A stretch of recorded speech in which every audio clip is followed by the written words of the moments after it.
You know what, Martine?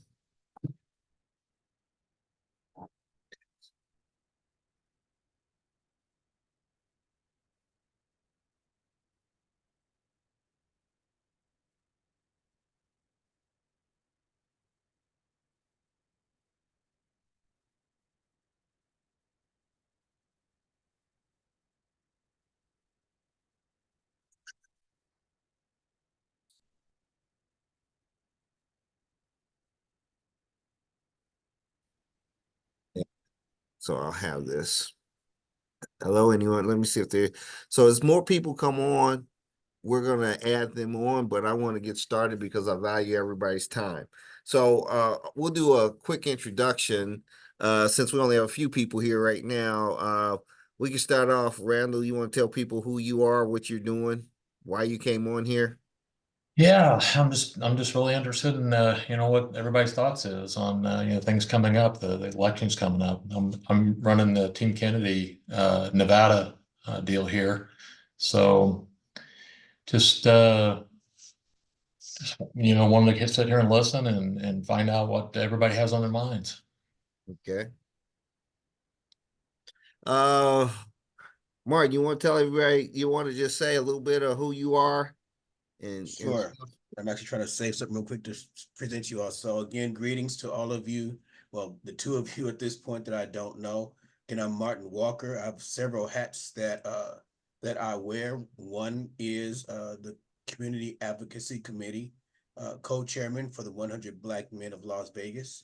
And I'm reaching out to many different avenues in the community, just kind of collaborate with different organizations that are doing things for the community, as well as, and during election time, I do a lot of stuff that's more focused on voter education, not so much telling anyone how to vote, but trying to get more voices out there, people who vote, so people are more educated or when they vote. I also do several, so I do a monthly presentation that has different candidates on, so the public has an opportunity to ask questions directly to the candidate. Nonpartisan, don't care about the party. If the message resonates with the person listening, so be it. If it doesn't, so be it. It's not my job to decide what that looks like. And then I do a multicultural game day where I focus on things in the community, but also have games that are culturally for cultural competency purposes in conversation. It's another objective. great, great. Well, hello there. Hi. We'll give you a chance to we're just giving a quick intro while we're waiting to see who else gets on, and then we'll get started. And if you're here, you're here, but we're gonna keep going. You want to do Okay. a quick intro? Oh, wow. Um, sure. So I'm Zakia Salam. I am I do a plethora of things in the community. I think most importantly, I build and foster relationships in the community, just being able to broker, I guess, my contacts, use them to leverage for fundraising purposes. I work with several different nonprofits here. But ultimately, my main goal is to grow a sustainable ecosystem here in Las Vegas outside of the Strip. Yeah, that's kind of like the short version of what it is that I do. Great, great. Well, we have Miss Cosgrove that just came on. Hello, Dr. Cosgrove, how are you? I am good. I think I need to log in with my laptop though. So I'm going to log out and log right back in. Okay. So she'll be on here in a second. And as I said, as people come in, at least right now, we're going to give a quick introduction, but I'm going to start talking because I value everybody else's time here. And again, this is the first of a series. Okay. Let me give her a second to log on. But as I was saying, so people, well, Sandra, Dr. Cosgrove knows me, so I've met a lot of people in a lot of ways because I do identify as nonpartisan. A lot of people say, while I call it independent, it is really nonpartisan in the sense that I vote for people that have I support people that will address the agenda that is important to me. Everybody has their own, hold on. Dr. Cosgrove, how are you? She'll be here in a second. Dr. Cosgrove. Hey there. How you doing? Good. Okay. We are going to, we were just doing, while we're seeing who else comes on, we're just going to do a quick interview, introduction to say who you are. I'm going to be last. So once you finish, nobody else jumps on, I'm going to give a few thoughts about what's going on here and why. Okay, so I'm Sandra Cosgrove. I'm a history professor at the College of Southern Nevada, and I'm generally a pain in the ass. There, that's me. That is Not you. to me. But That's me. she's a good pain in the ass. Yeah, yeah. So, I've met everyone on here through different avenues. My name again, Brian Harris. I've been here in Vegas for over 20 plus years, 22, 23. I can't remember anymore. I'm originally from Gary, Indiana. I can say that when I was younger, that I voted Democrat because my family voted Democrat. I knew the importance of voting, but I really was not tied into politics back then. I was ignorant. I just voted the party lines and let everything else fall in place. Well, fast forward 40 years and a lot of experiences, I started to realize that it's not about the party, it's about the agenda. Everybody has a reason to vote. If you're a veteran, you're looking to deal with veteran issues.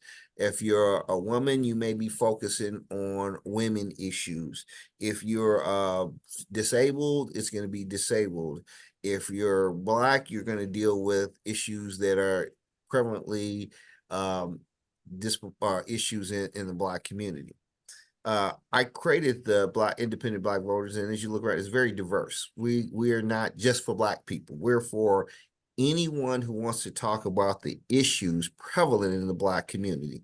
Because I tell people when I was at the Shepherd's Breakfast this morning, the Black agenda is the American agenda. The things we're pushing on are negatively affecting everyone. While the economy numbers look good, the truth of the matter is that the American people are literally in peril. And more so, the Black community is at the front of this peril. And I use the example at the Shepherd's Breakfast. There's a great commercial. It's a commercial. It hits you because they have these young folks. They're doing some stepping, what they call, and they were saying, they're like 1 in 2 Black Americans will not have enough resources to retire. That's 50% of the Black community. But then I did the numbers and it says 25% of all the people in America are now in a position that they will not be able to retire. And you look at what today is, and I push specific issues. If it wasn't for Social Security, and I'm I'm in okay shape for a Black man, but I'm not gonna lie. If that didn't have Social Security sitting there for me and my wife, it would be very perilous for us to ever retire. I'm going to get mine. I'm fighting for the youth who don't understand that that's a debt owed. I'm fighting for the youth who have been told it won't be there when you get there. I'm fighting for the youth that need to be educated that you should be more adamant about saving Social Security than I am, because I got mine. I'm old enough that I got mine. But our kids they're so busy trying to just survive, they're not even looking into the future. And I think part of what we have to do is educate people how important certain things are, like Social Security, home ownership. With the corporations coming in and buying up housing and using it as a commodity, they kill the American dream. The American dream was that you would have enough money to put a down payment on a house, to live there for 30 years plus, to pay off the house, which was the major issue to create generational wealth and was one of the major fights of inflation as you got older. So if they are killing the American dream, so the average person will never own a house, it will be very impossible. It will be very hard to create generational wealth. And the Black community is in worse shape than anybody else. We have less home ownership since the 1960s. We've had to deal with redlining, systemic racism. So even as we created or bought our houses, they've always been devalued. They've never appreciated as fast as anybody else's until we lose them. Now, if we lose them and they gentrification, all of a sudden they double in price. So I say that because systemic racism is alive and well. And systemic racism is all about economics. We talk about wealth inequality.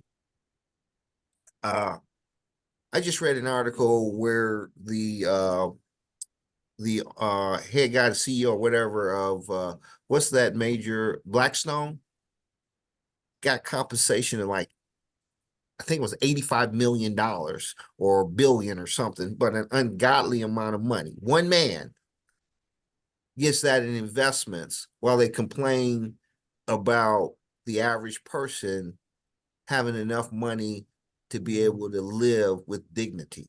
What's wrong with that picture? It doesn't just hit the Black community. The whole system has been designed so that the bulk of people in America are not having the opportunity to live the American dream. Corporate greed is killing us. We talk about having a democracy, but we don't have a democracy because it's owned by corporations and lobbyists.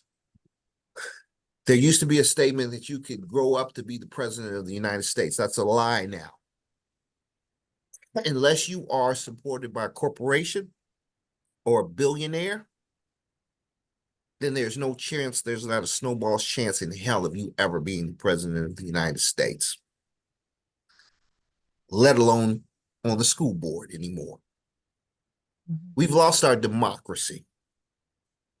It's been bought and paid for on both sides, Republicans, Democrats. We have insider trading, where our congressmen and women, they don't go to Congress to serve the people. They go to Congress to get the inside tips so they can become millionaires because of insider trading. And see, it's not one party, it's both parties. We've set it up so corporations are people with unlimited assets. So they put dark money in and they control everything that's going on. We cannot continue to see homelessness, which homelessness has grown by leaps and bounds. And I'm a believer that, yes, we need to deal with the issues of drug abuse and mental illness, but I believe the biggest amount of homelessness are simply people who can't afford to live in a house. The rent's too high. The cost of living is too high. The cost of housing is too high. And it's because of corporate greed. It's because we don't have a capitalistic society anymore. We have a greed society. And it goes back to our government. We, the people, have to basically start working together. The poor white, the poor Black, the poor other minorities, the people who are getting a raw deal have to stop blaming each other for the ills of this country. We've got to get the white supremacists to understand that Black people and immigrants are not the reason of why your life is crap now. It's because corporations own everything. It's because corporations pit you against us so they can continue to not give affordable health care. It's why they pit you against us so they can try to kill Social Security in place. And I'm adamant about Social Security. Even like I said, I got mine.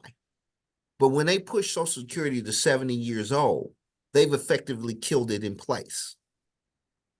The average Black man, their life, that 70 years is when that's the average lifespan for a Black man. So they're going to basically put money into a system and they're going to die before they reap the rewards. And we all know the Social Security could be fixed by simply changing rules, antiquated rules that stop paying at 100, that stop having the rich pay into Social Security once they hit $158,000.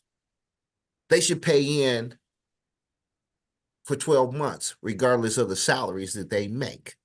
That would overnight fund Social Security. We need to look at things like stock options, which weren't there when they created these issues. Stock options weren't there. So now if I'm a corporation, I'll give stock options to my people because they don't have to take Social Security out of there either. So we got to fund things that are for the American people. And the Black agenda is the American agenda. And we're going to continue to talk about what we can do to fix it. And it's by voting.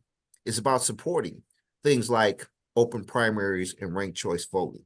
It's about challenging people at the primaries because corporations don't want us to challenge people at the primaries, because if they can get the incumbent through the primaries with no challenging, then they know what they got. They don't have to spend any more money. They know what they got. They know how much money it cost, and they continue to own our democracy. So I'm going to stop for a second. We just had a new person come on. Can you introduce yourself a little bit? Just tell us who you are. I've kind of started the dialogue, a little bit of background, and we'll come back after you introduce yourself. You're on mute. I know.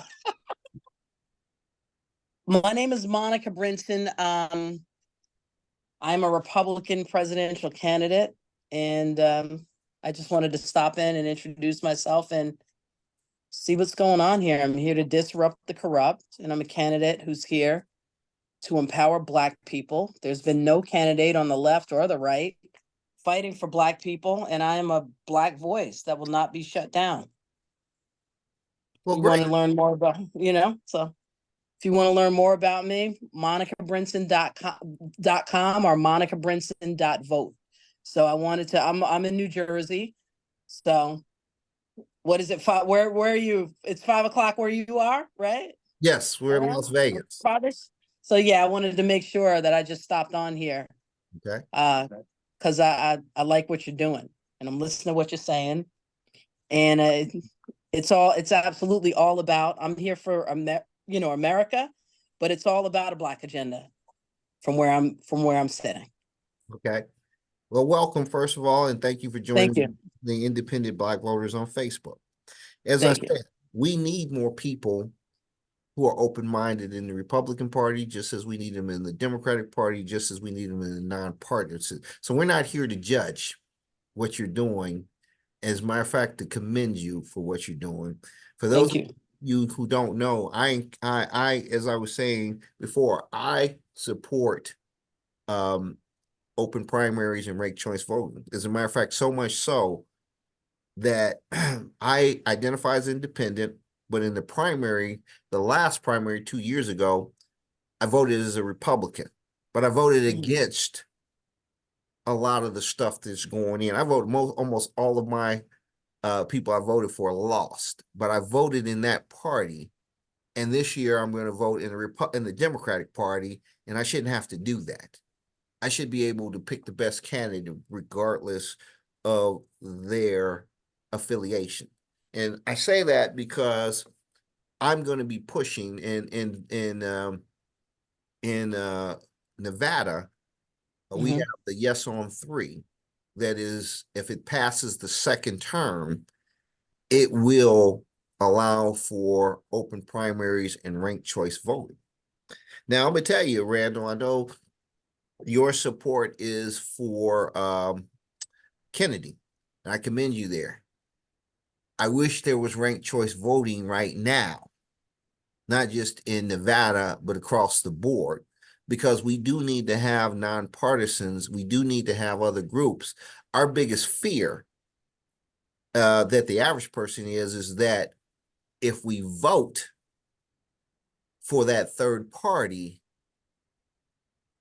are we voting in the greater of the two evils? And that's a condition why I support open primaries. So Mhm. I've been doing a lot of talking.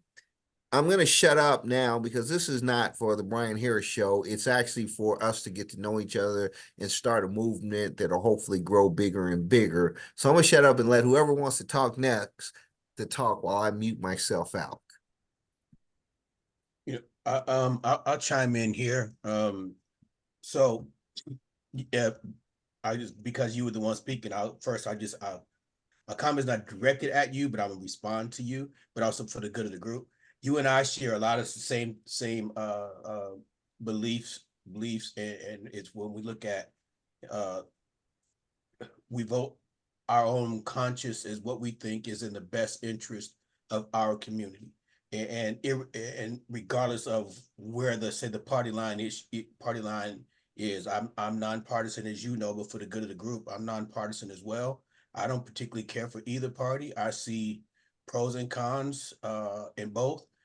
So part of my thought process is, even when it comes down to democracy, is that we are still so locked into the case that we only have two choices, and that any thought outside that box is a win for one of the two parties.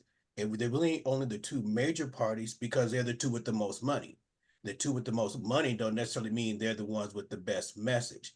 And as long as they know that we have the mindset that it's either I'm voting Democrat because I'm black, or I'm not voting at all, or I only have choice between Democrat and Republican, and don't even give a shot to Green, to Libertarian, to Forward, to whatever else. Because again, they only have the most clout because they're able to register in all 51 states because they can reach that threshold, which means we're not a threat to collectively, we're not a threat to the Democrats, which means they're able to continue to take our vote for granted. And the Republicans are starting to come along. And honestly, there are pros and cons there when it comes to economy. But like you said, it depends on what really resonates with an individual person.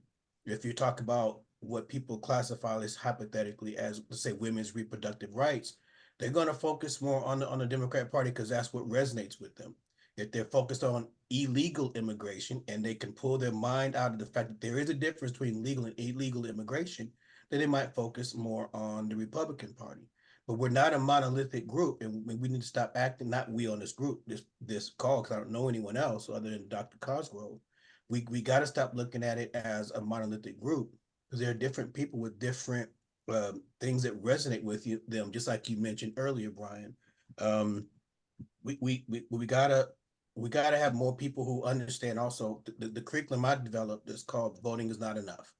We have to understand that just going out to the polls on election day is not enough. There's still the issue of holding those accountable who have been elected.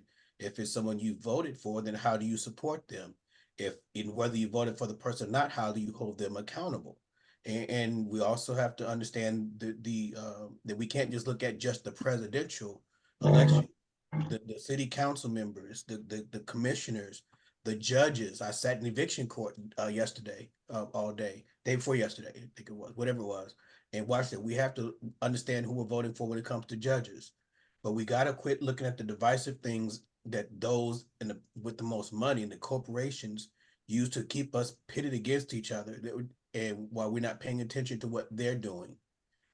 But again, I think, in my opinion, we got to stop thinking a vote for this party is helping the other party. Either the person has the message that resonates with me or they don't. And if it falls out that you lost, that's not my problem. You should have had a message that resonated with me if you wanted my vote. So that's kind of my take on it.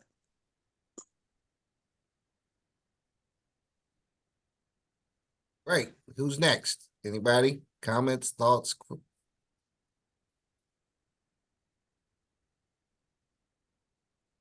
Am Yeah, I still listening on? to you, Okay. Brian, listening to you, talk about corporations and how they're out of control and not, doing what's been the best interest of people, and the government not, stopping corporations from doing those things. That's exactly what Mr. Kennedy's campaign is all about. Mhm. And so I'm not going to go on and on about the Mr. Kennedy and the campaign, but when I sit there and listen to you, there's nothing there that you said that Mr. Kennedy's not saying right now.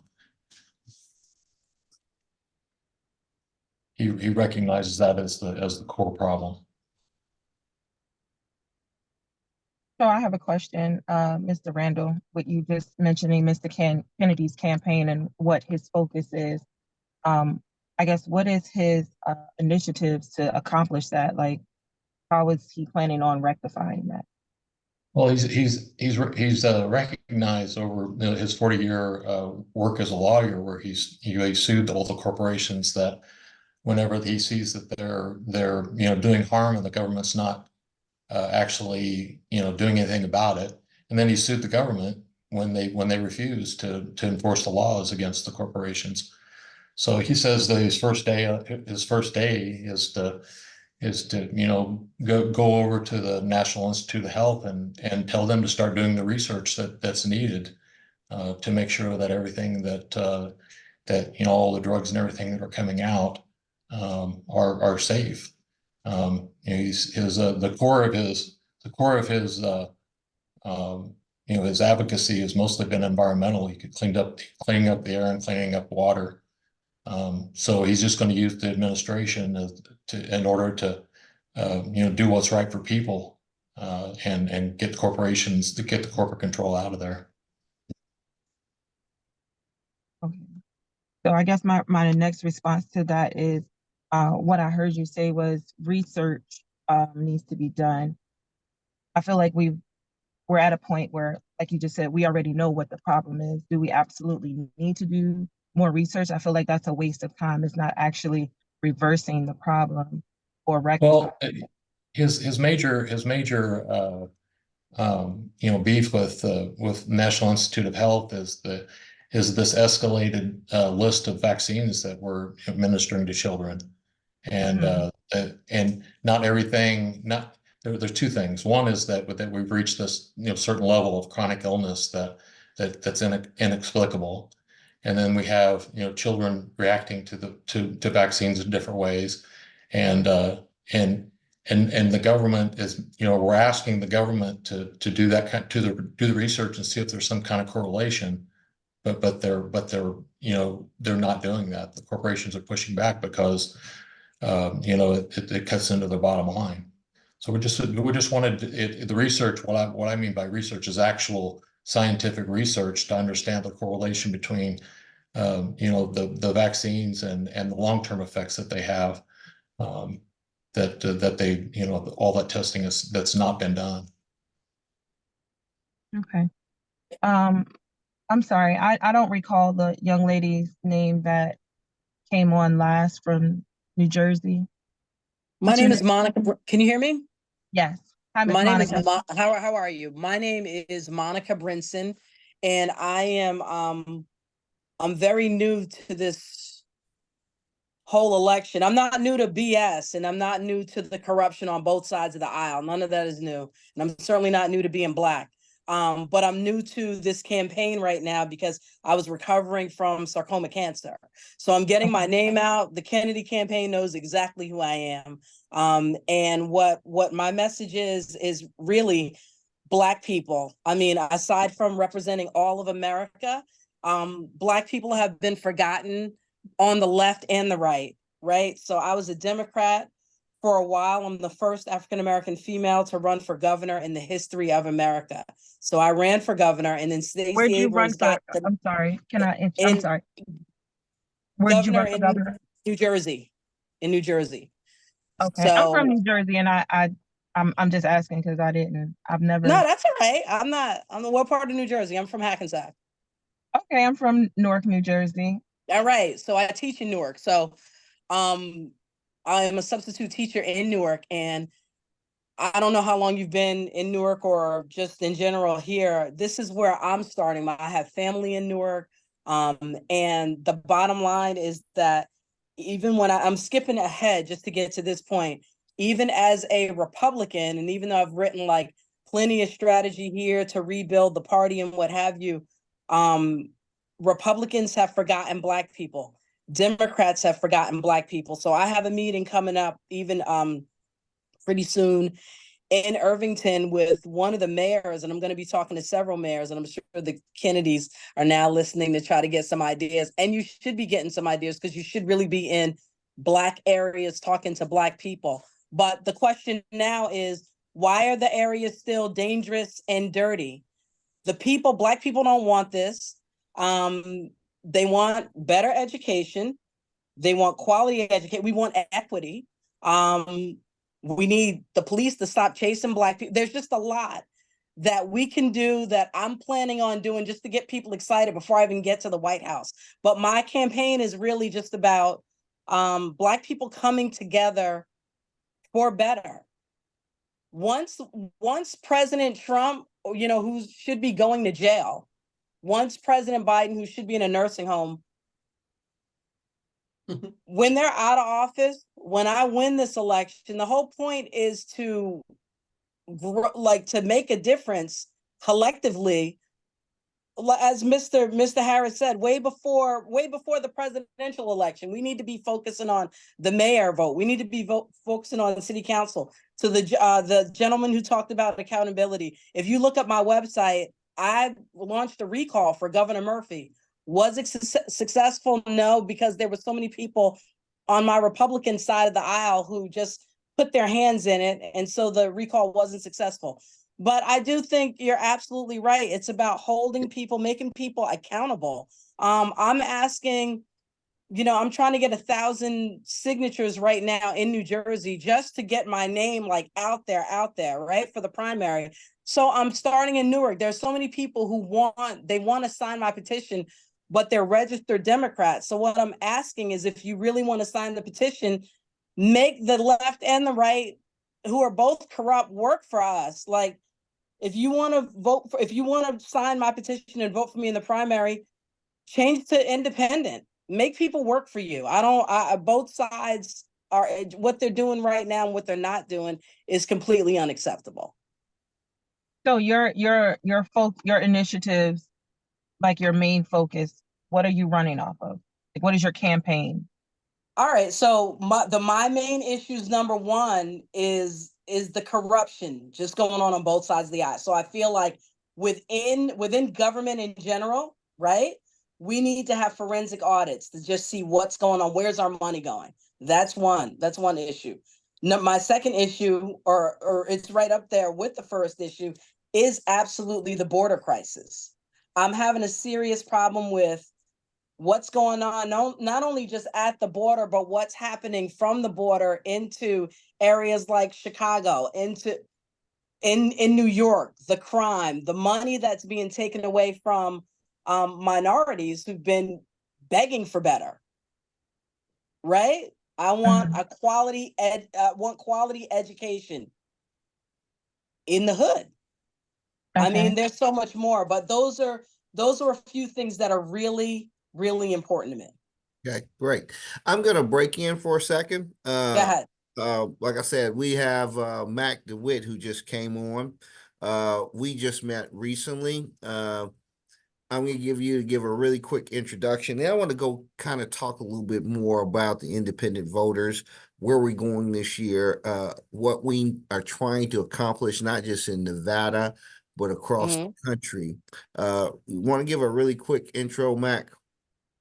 Yes. Can everyone hear me? Yes. Okay. Sorry, I'm driving. My name is Mac DeWitt. I'm originally from Philadelphia, precisely the Willow Grove area. I'm a product designer, UX designer, systems designer, who I essentially, right now I'm helping small businesses get up and running, and but overall I specialize in innovation, product innovation and design. So yeah, quick rundown. Okay.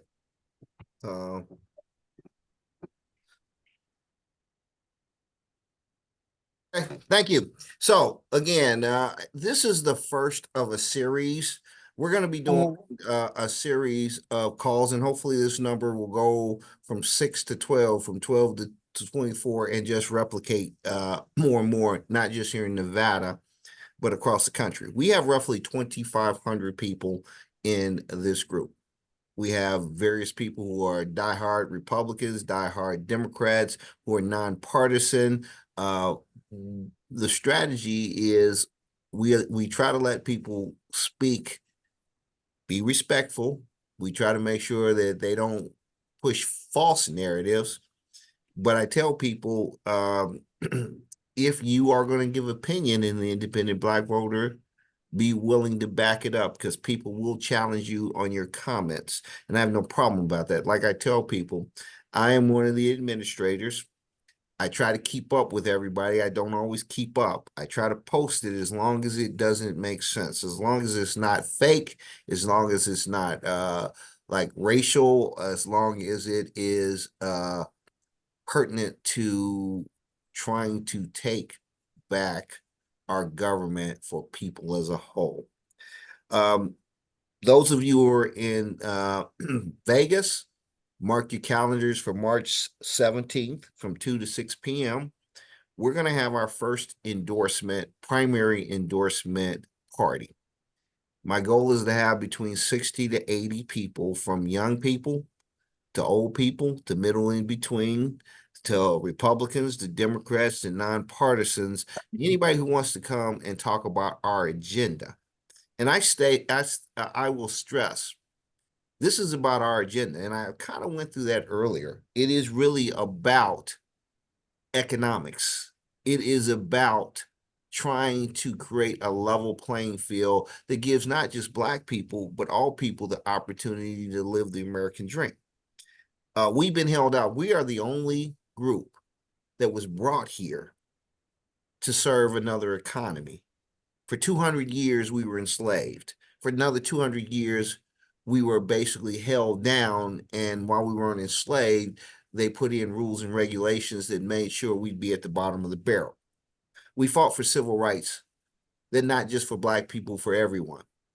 The Black community has been a cog that has actually helped the veterans groups, the women's groups, the LGBT groups. We have helped every group from our struggles. And when you look at from a wealth perspective, we have taken the blunt of everything that goes on when you come back to economic disparity. I love veterans, but that's not my focus. I believe women should control their bodies, but that's not my voting focus. I believe disabled people should have an opportunity, but that's not my voting process. I believe we should have an immigration process that is fair and equitable for the people who live here, and we cannot afford open borders that we have. And I think both the Democrats and the Republicans have played games with immigration at the expense of American people, specifically Black people. One of the things I'm going to tell you, I talk a lot about systemic racism. Systemic racism is a game that is played by both parties. It is about power, control, and economics. One of the things that has irked me, and this is a personal, Brian, is progressives. Progressives, they talk about, everything for everybody. That's never going to happen in a society. Progressives are the ones who said, we're sanctity cities. Bring us your illegal immigrants. We'll take care of them.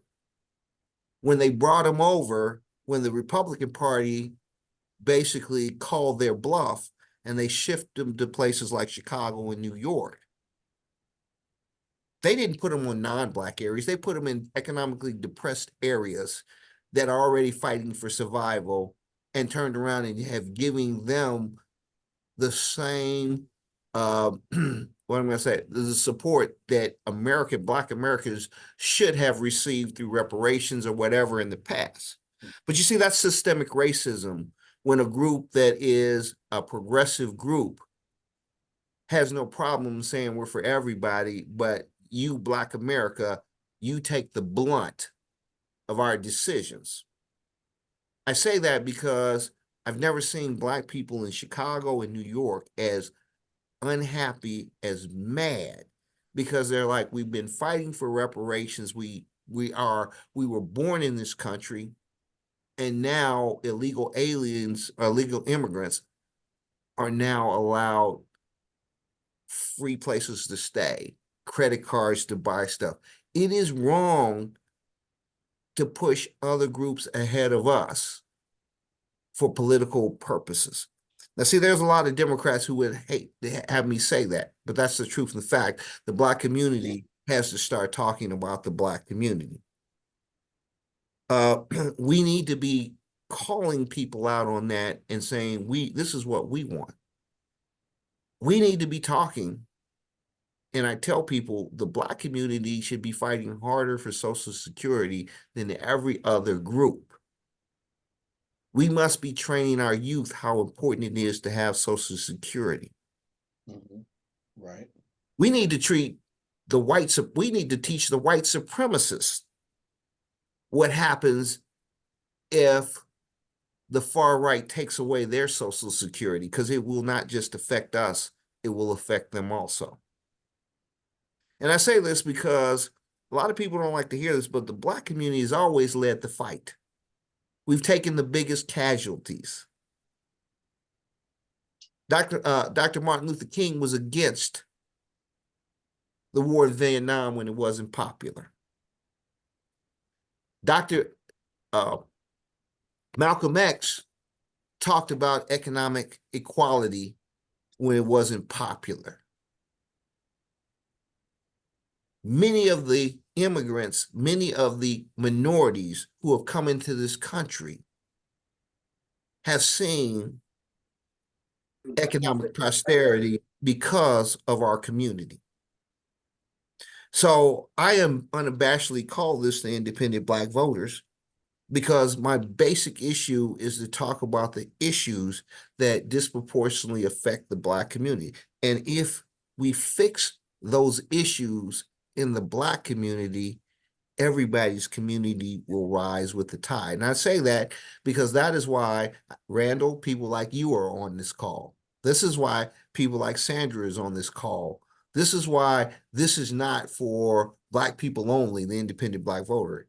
It's about setting an agenda that is good for our community, knowing it will be good for everybody else's community. So does that make sense? I'm gonna shut down now and let you all give me your thoughts, because part of this is explaining, because some people ask me, are you guys independent?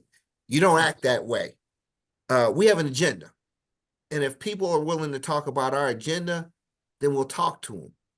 But you're not going to convince me to talk about your agenda and make your agenda more important than mine. I'm going to shut up for a minute and you guys give me your opinion. All I have to say is amen. Yeah, I will jump on that, because again, I'm more about even going to your point, let's say for Social Security. That is something that should be a Black agenda, because like you said, we're at the most disadvantaged when it comes to education on how that even works, let alone preparing for it. And when there are viable options that are stood in the way by barriers due to corporate greed, when the option that they're choosing is raising the retirement age versus just the simple, I mean, it sounds simple, and so that what you mentioned, that can go a long way. I've never understood how $1 million severance pays and packages are given to people when they're handing up pink slips on the other end. They just never made sense to me. And so again, a lot of stuff that you saying, Brian, resonates with me, and with a lot of things that you and I are aligned on in our thinking process. I think it is a shame, again, that we have people who are sleeping on the streets now. Whether you talk about Las Vegas, Chicago, New York, Atlanta, Mhm. people sleeping on the streets now who were born and raised here. People sleeping on the streets now who came here legally. People who are trying to get just textbooks in their school, let alone technology and internet in their homes. And then there's somehow money for illegal immigration. And even to that point, on my show, not this month, but last month, my guest was asked that question about the thoughts of that because they brought up some things, a point that they made about immigration. So they were asked a point blank question: is if you were in that position, would the city be in jeopardy of you proposing we be added to the list of sanctuary cities? And the person could not give a straight answer to that question. And that is something that a lot of people are concerned about. And even to further the point, even with the progressives, saying that that there are schools classroom sizes are already too full. There's too many people homeless as it is. Too many people don't have access to health care as it is. And you want to advocate for illegal immigration. And when we bring up those points, you make it a racial issue. It's not about keeping Hispanics or anyone else from the country. It's about we don't have the infrastructure. It's not a racial issue. And when progressives shut down critical thinking and logic by playing those cards, it ruins democracy for everyone else. And we need more people who are able to forget party lines and just think critically about what is best for people who are already here, people who are already paying taxes, people who are already unemployed, people who already don't have access to government contracts, people who already don't get treated fairly on the jobs. And then you have bringing people who are suppressed, who work for less, who end up suppressing the wages for those who want to, who are trying to fight and hedge against inflation. We need to be focused on those things, and those things, we are the most disadvantaged in the Black community in those things. And like you said, Brian, when those things get addressed properly, they can't help but help the rest of society. So again, landing my plane, I agree with what you said, Brian.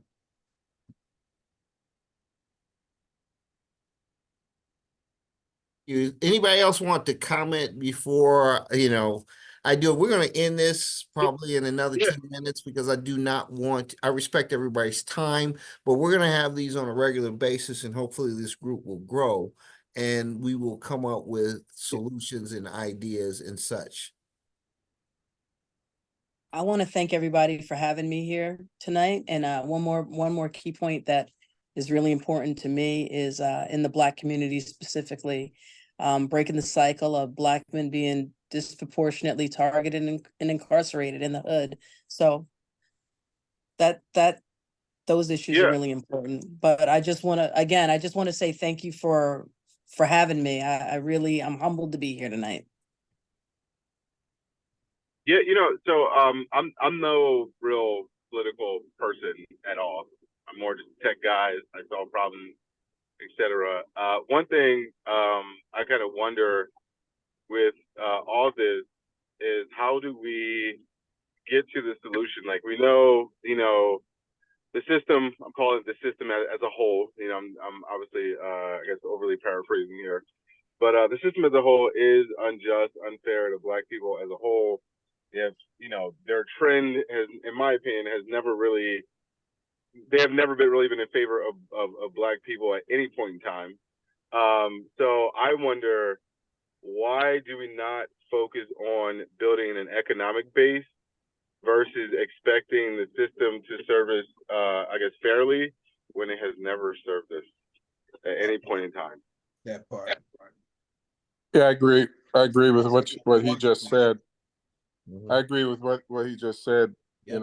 How many years have we been, as Black people, wanting to get solutions from government? Yeah. What I mean, when I look at every other race, I mean, I haven't lived all over the world, but I've lived in probably like 10 states. When I go to Texas or if I go to LA, or not LA, but California, or even Florida, one thing I find that's consistent is that even if they do, whoever the group is, they come over illegal, within one generation, they have at least one or two families have some form of economic stability because they're all working together. So, like, I wonder how can we create more funds or do some more syndication where we can actually obtain assets that could essentially supplement the Social Security that could be there or not be there. How can we do more of that and expedite that process? Because that's really how assets are, wealth is really controlled in this country is through some type of fund, whether it's a hedge fund, family office, or something like that. How can we do more stuff that's about, building capital versus waiting for someone to help us out? Because I don't think anyone's gonna help us out. I think everyone's just, Well, they just like, Let me, yeah. and I'm glad you say that. One of the things you hear me always say is Black power is a three-legged stool requiring social justice, economic might, and our political agenda, not the Republicans, not the Democrats, or ours. A three-legged stool is designed so if you lose one leg, it falls over. So it's not about one or the other. It's about understanding that we must have a political agenda to obtain social justice and to obtain economic might. If you look at the history, and Black history is not Black history, it's American history. Mm-hmm. I was 50 years old before I heard about the Tulsa massacres. It wasn't a riot. The history of time has said every time Black people attempted to create economic opportunity, it was destroyed because we had no political cover. So it sounds great to understand how do we build it ourselves, but if you don't have the political aspect, if you're not talking about those issues there, then you'll never see social justice and you'll never see power. And I say that specifically because if I had any hair, I'd be pulling it out. I'm much an advocate of us being engaged. But I made this same mistake that many Black people with families. We did not want our kids to go through what we did. We put them in a bubble many times. They're not fighting. They believe that this country is colorblind in many ways, or because they've gotten a little bit of success, they don't understand the struggle is not just real, but it's worse than it is now. We've got to figure out how to educate our kids and get them involved. We've got to educate ourselves and get involved. We have to educate our enemies and make them friends. This is not an easy task because corporations love chaos. And until we can get to the point where we destroy chaos through destroying corporate greed, because there's a reason that billions of dollars is spent on the political aspect because it is power. And again, we're at the end. I have 4 minutes. And so I'm going to get off my soapbox for a minute. And I'm going to ask, we got everybody in here. Everybody has 1 minute. So we may go 2 or 3 minutes over. Give me your opinion of this. This is the first of what is going to be regular calls. And I ask you to get more people in. We will have more information. March 17th, we are also going to try to stream live our first event. And we will have more ideologies and directions and stuff as we go forward on trying to become a voice for the nonpartisan, independent voters. So everybody that wants to speak, you got 1 minute, and I'm gonna shut up and go when you want to go. In my 1 minute, I ask everybody to check out my website, disruptthecorrupt.vote, and to answer the question about how we can really make a difference and move government out of the way. It's what I'm already doing. I'm in the hood, I'm in Newark, talking about financial literacy. I'm fighting at school board meetings. We need quality education. We have to demand it, and we have to be the change we need to see. So that's where it starts. I'm shining the light on corruption by going into these areas and demanding illegal guns be off the street. Fighting for my, again, like I said, fighting at school board meetings and just being a voice, being a loud voice. But financial literacy and rebuilding Black Wall Street can be done and will be done. And it can start right here. That's it. Monica Brinson for president.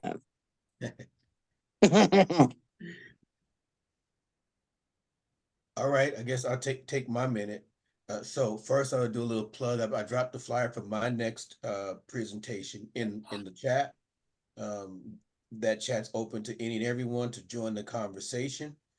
And part of the reason why I'm plugging that is we need to have more conversations like this, and it's getting more people. Man, I just had with me, I literally just fussed at my barber yesterday when he was cutting my hair. Talking about he don't really know what's going on. Like, bro, even I'm sitting in your chair and I do a show. You don't come to my show. Too much stuff is at your fingertips for you to have me making these excuses. So let's just talk man to man. You don't know because you don't want to know. And so we gotta stop so much focusing on government.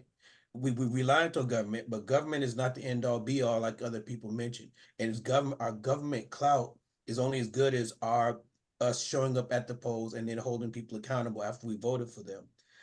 But we have to be more educated on how we're voting, so we're not just voting, just checking a box because there's a D or an R behind that person's name, or I don't know this person, so just checking a box. But on top of that, we have to be more self-sustaining and have our own stuff. And people are even surprised when I tell them that what we hear about is the Tulsa. When we hear about Black Wall Street, they don't know there were so many others that, and many of them met the same fate one way or another. May not have been a bloody massacre, but there were still things that that disrupted and broke that up. So is it possible for us to do what we need to do without super reliance on the government? Yes. But as a people, we've been programmed, especially through the Democrat Party, that we need to look to the government to solve all of our problems. When the government has only sought to break up the Black family, which means break up our Black power. So we need to get back to self-reliance and not being stuck on the Democrat plantation if we're going to move forward.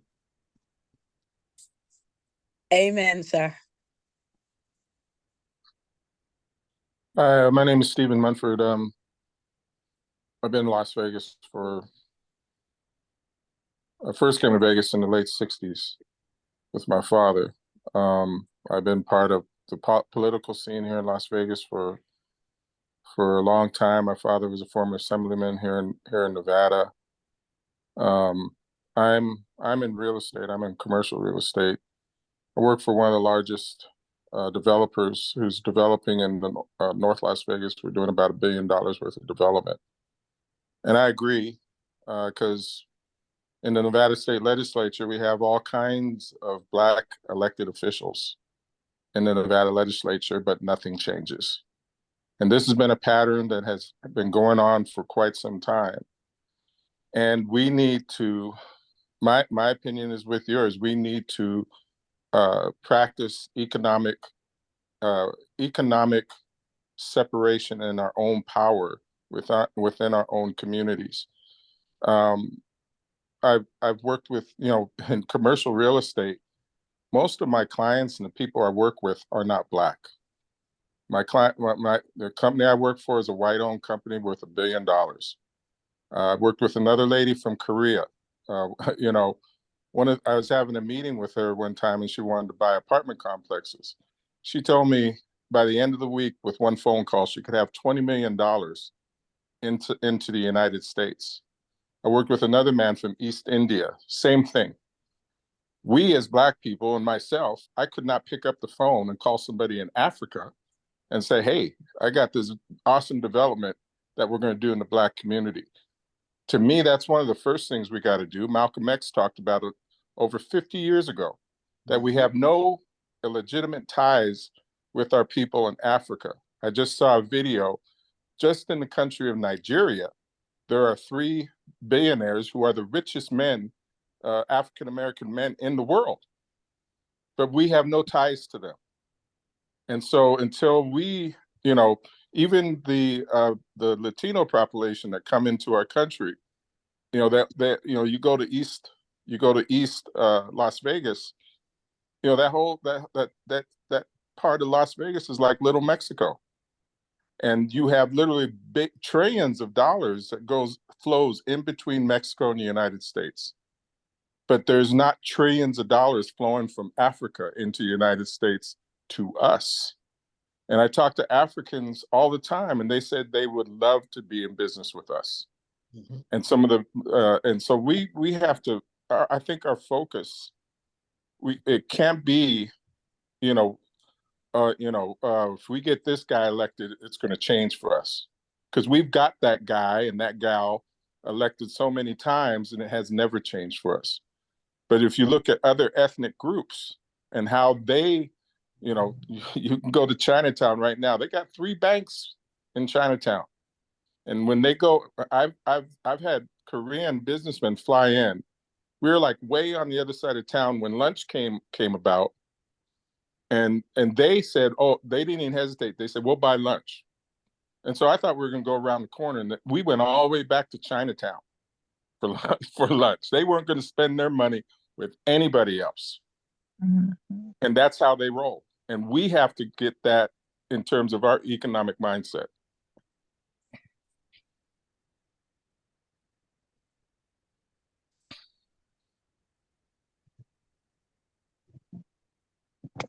Yeah, I really appreciate that statement by the previous gentleman.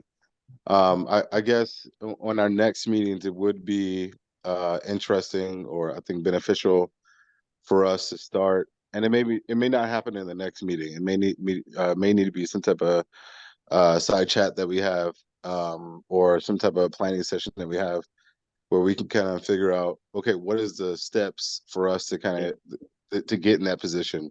Like how many entities do we need to set up, and then how can we pull our resources together to execute on the first deal that will lead to the second, third, fourth, and fifth, until we actually have some type of I guess pool of money or a fund in place where we can actually start doing larger projects or participating in some of these I guess more robust capital I guess intensive projects.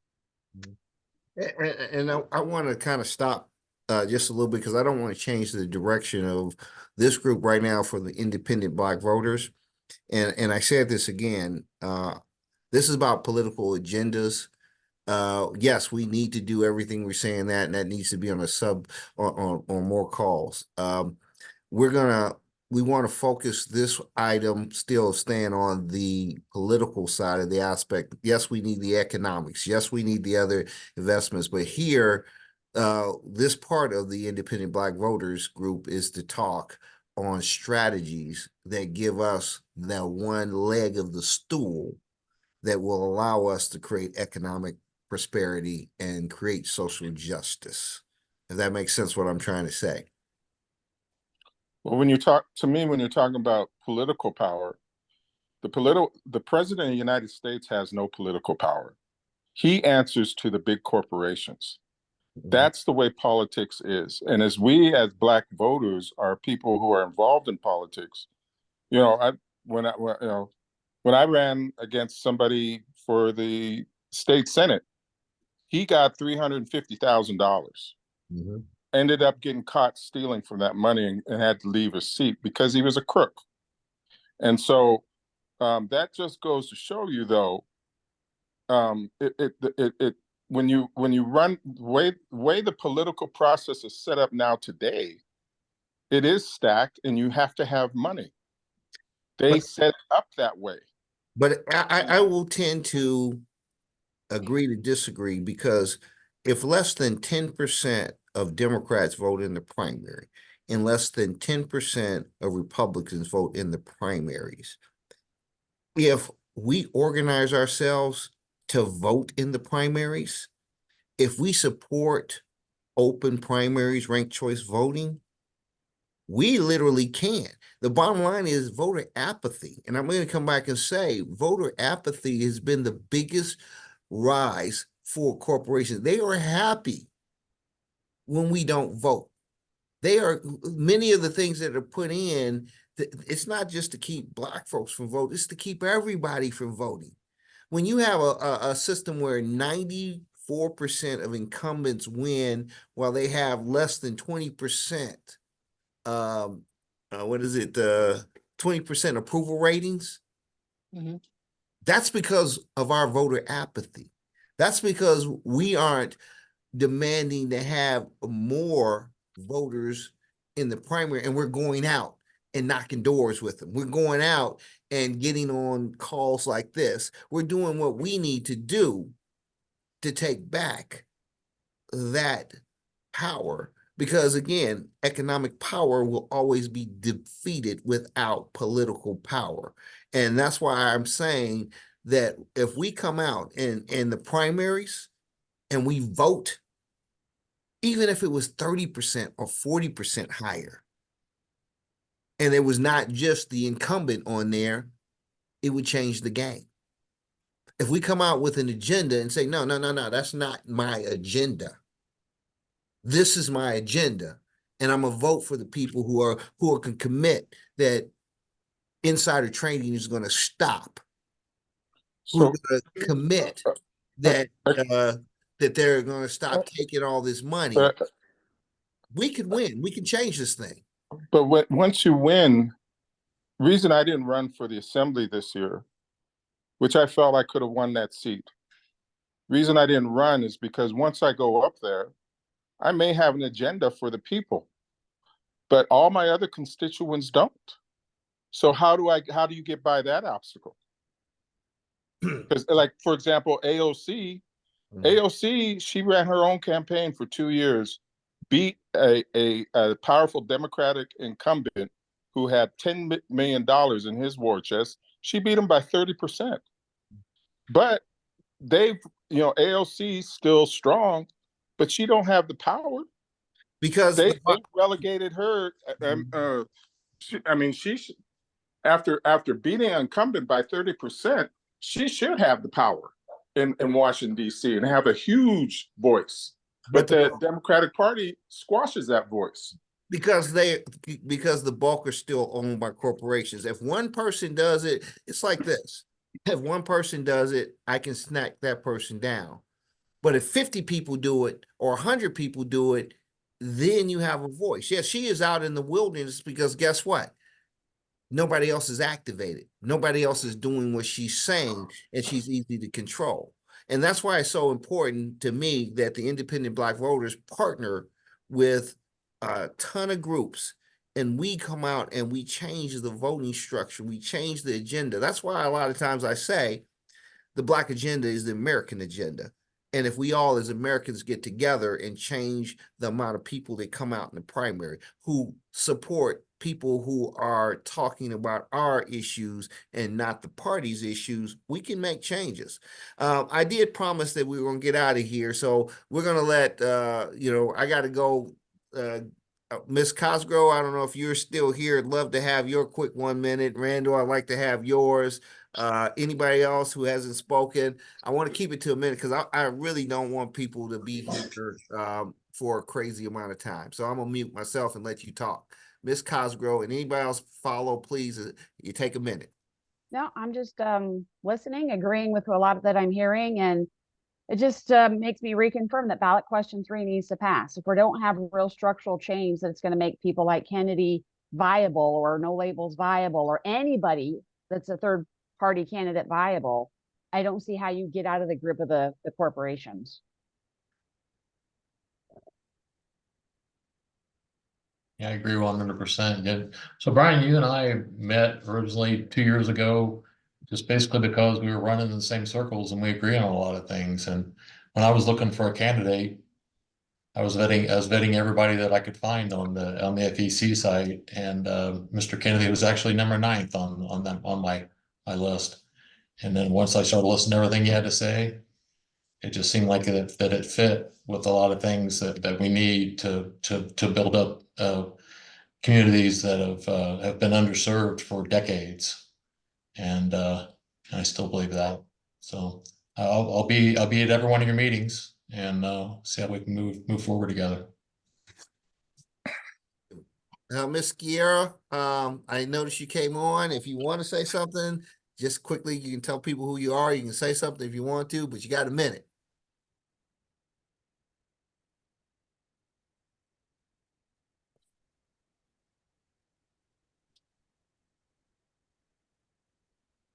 I guess she'll be on the next one. Okay, folks, if you all, this will be posted on the Independent Black Voters. We will, oh, just unmute you. Let me see if I can unmute you. Yes.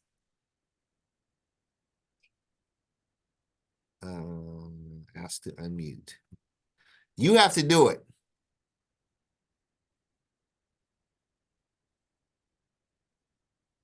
Okay. You have to unmute yourself. I can't. It just says ask to unmute.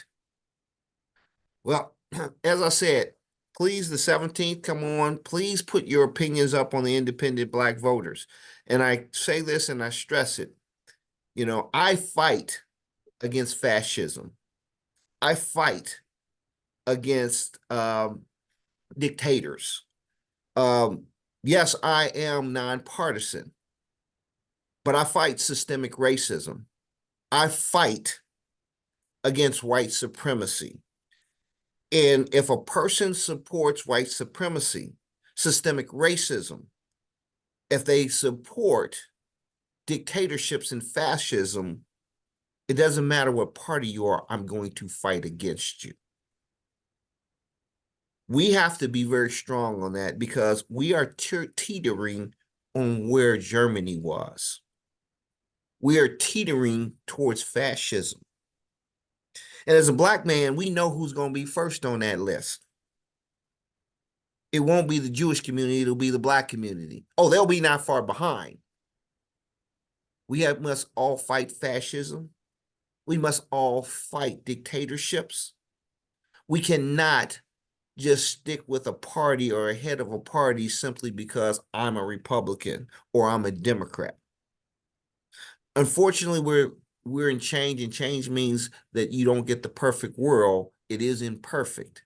But when we don't vote, and when we don't vote with an agenda, we are dooming not just us, but the generations that follow us. So again, this is Brian Harris, the Independent Black Voters. I thank you all. If you like what we're doing, tell a couple more people to join in for the next one. And we're going to get wild and crazy this year because we're going to make a change by partnering with people, by talking about the issues, and about making people to understand my vote is not free. Thank you, folks. Thank you, Brian. All right, good night, man. Goodbye.